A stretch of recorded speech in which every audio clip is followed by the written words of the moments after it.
Switzerland has always been synonymous with stability. Powerful banks, award-winning chocolates, punctual trains, and a standard of living that seems out of this world. But what if this perfect image is starting to crack? This video is part of our new series here on the channel, What's Happening?, where we dive into the current realities of countries that everyone thinks they know, but almost no one shows how they really are. And now it's time to look at one of the most admired countries on the planet and discover that, behind the impeccable organization, there are also dilemmas, tensions, and changes happening in silence. Behind the scenes of order, the country faces cuts in essential areas, tensions with immigration, economic slowdown, and even centuries-old traditions that no longer fit so well in the Swiss showcase.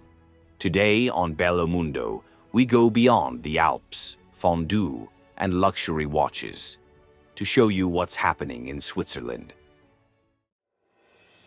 Number 1. Economy.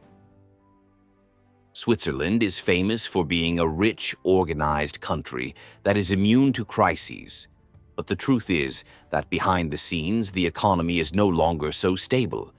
In recent months, the country's growth has practically stalled.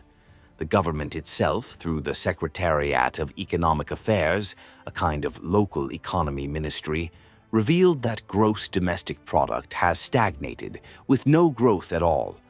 This is the first time this has happened since the pandemic began. In addition, an important research institute called KOF, linked to Zurich's leading university, has lowered its growth forecasts to less than 1%. This is very low for such a developed country, and when the economy starts to slip, the people feel it. Wages are no longer keeping pace with rising prices, and the famous Swiss purchasing power is waning. To make matters worse, the international scenario also weighs heavily. The war in Ukraine, high interest rates around the world, and the economic crisis in Germany, Switzerland's main trading partner, are affecting exports and local industry. Sectors such as pharmaceuticals and machinery are among the hardest hit. In other words, even the land of strong safes faces uncertainty.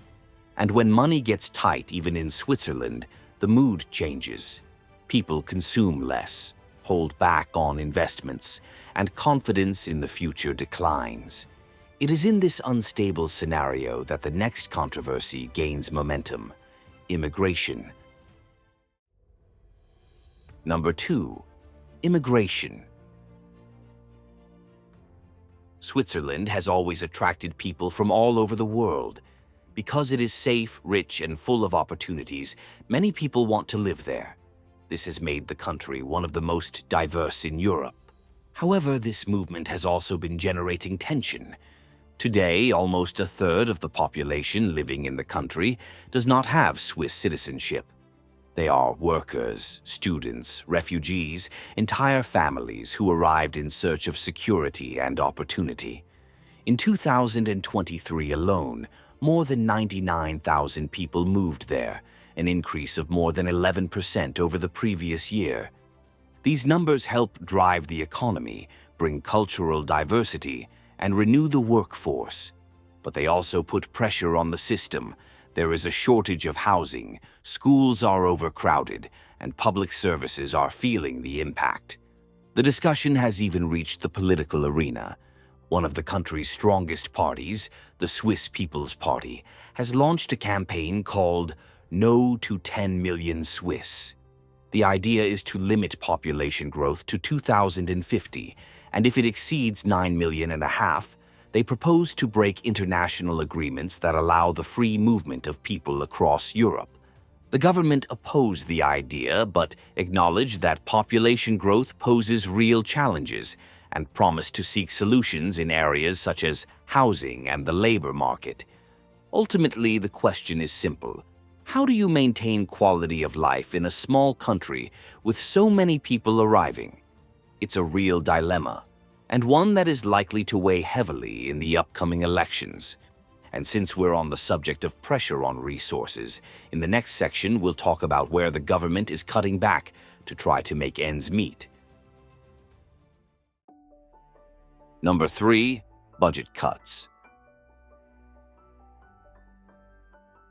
You know when something unexpected comes up and you have to skip the movies, cut back on groceries, or change your cell phone plan.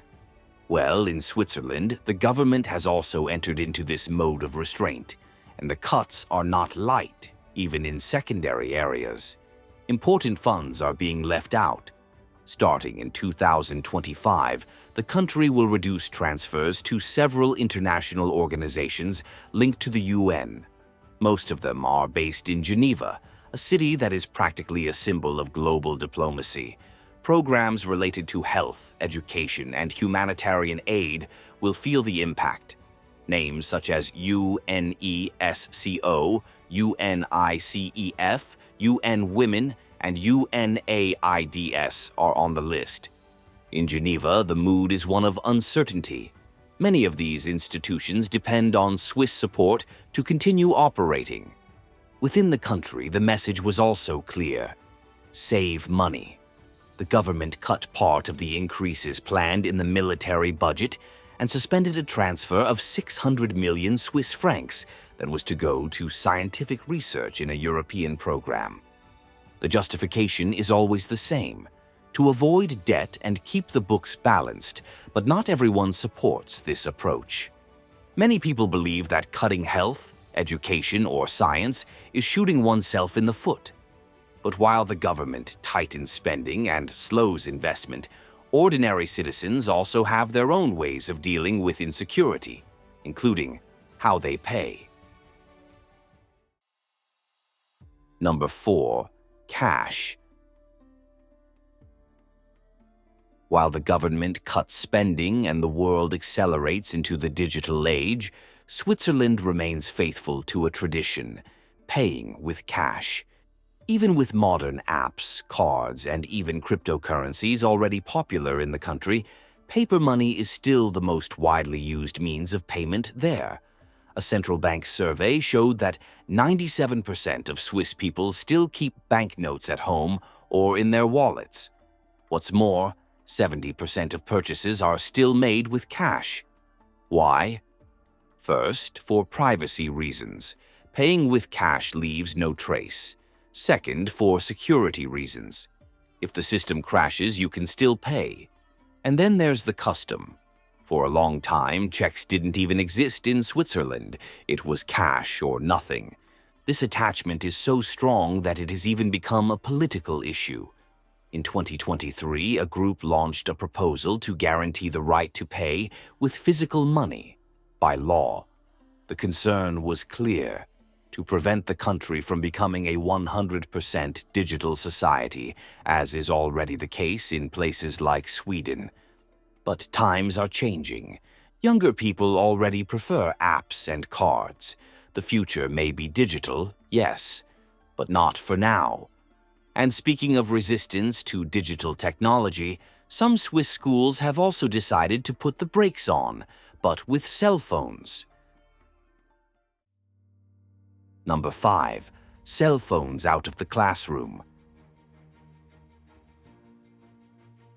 While much of the world is trying to bring more technology into schools, Switzerland is going in the opposite direction. In some cantons, cell phones have been banned from classrooms, and in some cases, even from recess. The most recent example is the canton of Nidwalden, where it was decided that, starting in 2025, primary school students will not be allowed to use cell phones or any electronic devices inside the school, only in case of emergency or if used with the teacher's permission. The decision came after studies showed that excessive screen use was affecting students' concentration, social interactions, and even their mental health. The goal now is simple: focus on class, talk during recess, and cell phones only after school. Teachers will be free to confiscate devices and apply disciplinary measures when the rule is broken. And Nidwalden is not alone. Cantons such as Fribourg and Vaud have also adopted similar measures. In these regions, recess is like it used to be: ball games in the playground, live conversation, and no screens. In places such as Schwass and Lucerne, however, the decision was left up to each school. This difference between regions reflects the Swiss system, where each canton has the autonomy to decide its own rules. But the trend toward limiting cell phones in schools is growing. Even UNESCO in 2023 recommended the same: less screen time, more learning. It seems that, at least in schools, the touchscreen generation will need to rediscover pencils, paper, and the blackboard. And speaking of technology, there is one area where Switzerland is not at all advanced: the regulation of deep fakes. Number 6. Deep fakes, a digital lawless land. Fake videos created by artificial intelligence, known as deep fakes, are already causing confusion around the world. They imitate faces, voices, and expressions so perfectly that many people are fooled. And, incredible as it may seem, the country still has no specific law to deal with this.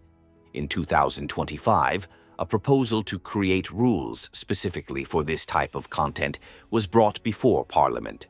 But the majority of lawmakers voted against it, arguing that current laws on privacy, defamation, and honor were already sufficient.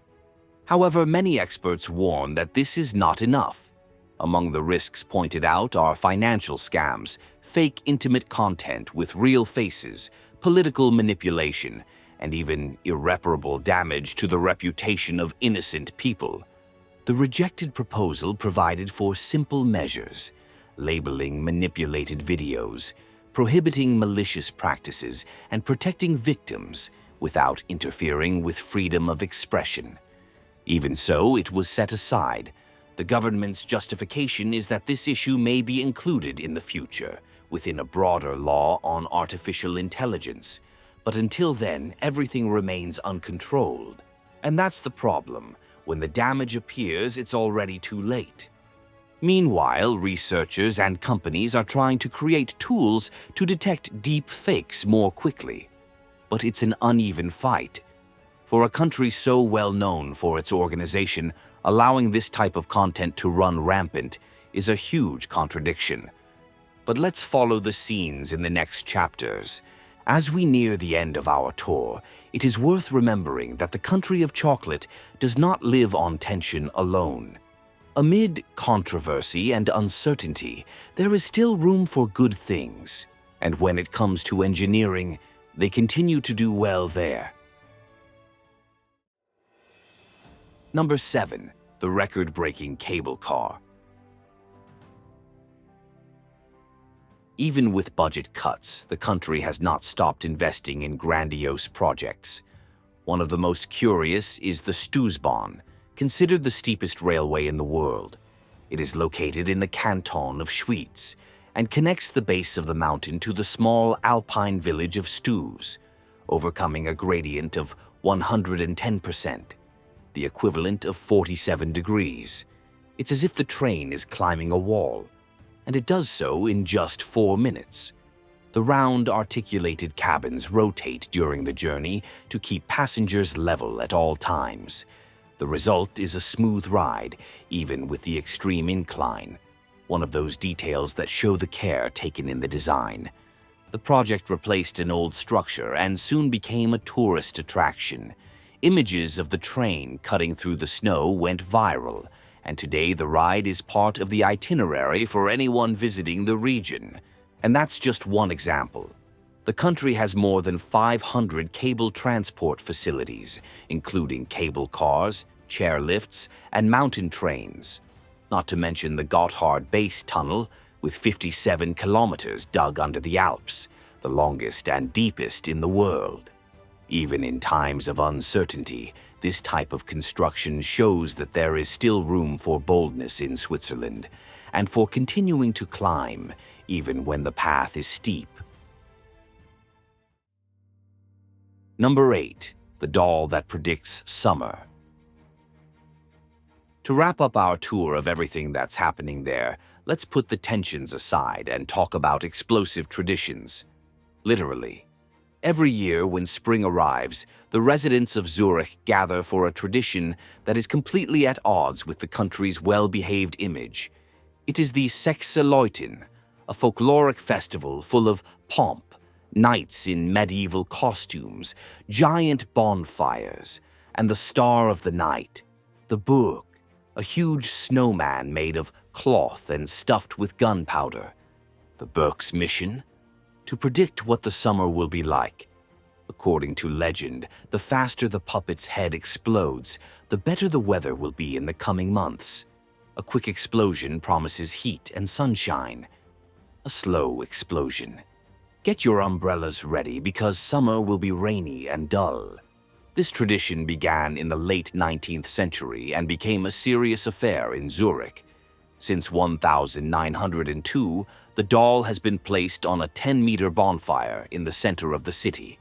At 6 o'clock sharp on a Monday afternoon in April, the pyre is lit. Horsemen circle the fire and the crowd, always large, begins the countdown.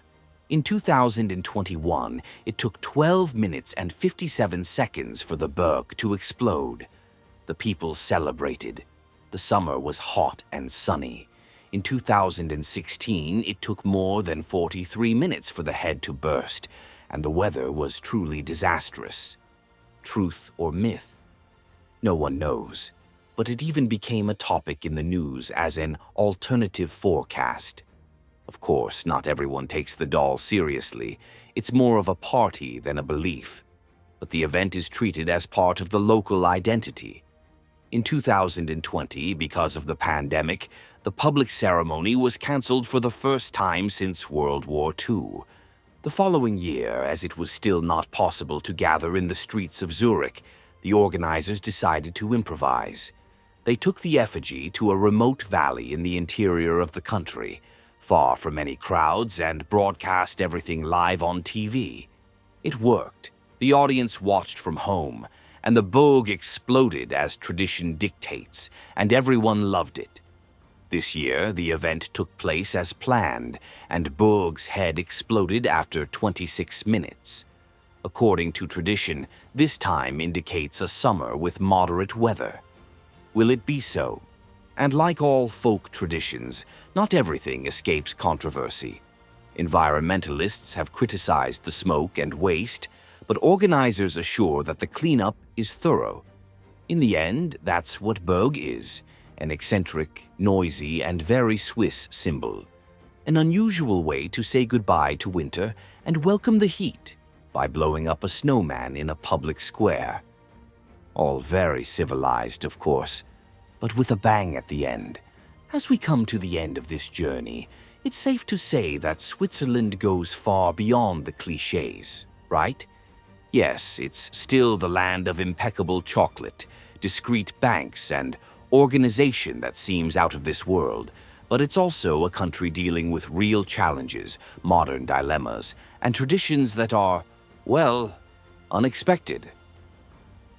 After seeing the crises, controversies, and oddities of the real Switzerland, the question remains, does this image match what we imagined? Or did it take you by surprise? What did you think of this other side of the country? Was there anything that shocked you or something that changed your view of Switzerland? Tell us in the comments.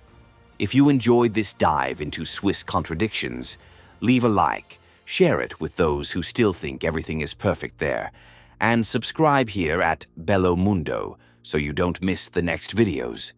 Thank you for joining us so far. See you at the next stop.